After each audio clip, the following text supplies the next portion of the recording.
In the same vein as we discussed about the types and the unique forms of congenital cataract, we'll also go through the similar types of an acquired cataract. Acquired cataracts also have distinct morphological patterns which are very interesting. Can you see here? Can you see here the Christmas tree like a cataract? This is myotonic dystrophy. This is a characteristic cataract of myotonic dystrophy. Myotonic dystrophy has this type of a cataract. Here, can you see the faint snowflakes? Can you see the faint snowflakes? Snowflake type of cataracts is a presenile cataract of diabetes mellitus. Senile cataract will usually have multiple opaque zones in the cataract, especially in the cortical cataract. Multiple opaque areas interspersed with some amount of clear fibers in the immature cataract stage. Here we see a complicated cataract. Can you see the polychromatic lustre? Polychromatic lustre you have to see. If you notice here, you can nicely see that polychromatic lustre and also the breadcrumb-like appearance. The breadcrumb-like appearance. So the polychromatic lustre, breadcrumb-like appearance are two important factors of a complicated cataract. If I mean complicated cataract, I mean a cataract which has developed in an iridocyclitis patient. Okay. Then we have a shield-like cataract. Can you see a shield, almost a shield-like cataract? This happens in atopic dermatitis. Atopic dermatitis, the shield type of cataract. Similarly, in galactosemia, an oil droplet cataract. A galactosemia will produce an oil droplet cataract.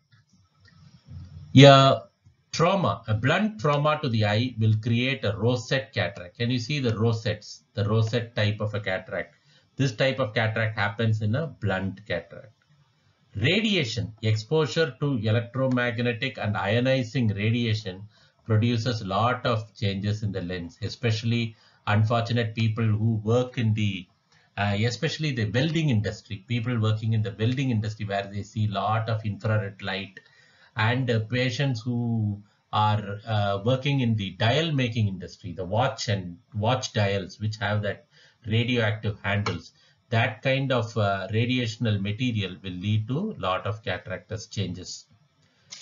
Like a blunt trauma creating a rosette cataract, a penetrating trauma will produce a totally absorbed, partially absorbed, and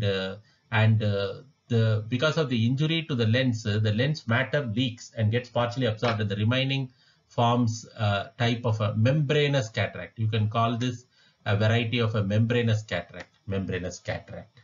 These kinds of cataracts are unique. Morphologically, they are very distinct.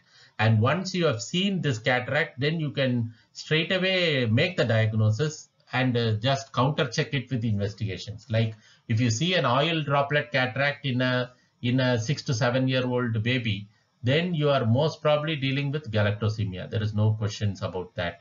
That kind of identity these cataracts have. Now we keep saying that senility causes cataract, but is there any logic by which senility causes cataract? Of course, yes. Two major mechanisms. One mechanism affects the sodium potassium. I told you, no, keeping the sodium potassium pump on is a very important mechanism, because potassium has to be driven into the lens, sodium has to be driven out of the lens. This constant activity has to happen, and if it is not going to happen and sodium is going to increase inside the lens, then it is going to suck in more moisture. So more moisture will be pulled in by sodium, and that will lead to hydration, and that will lead to cataractous formation.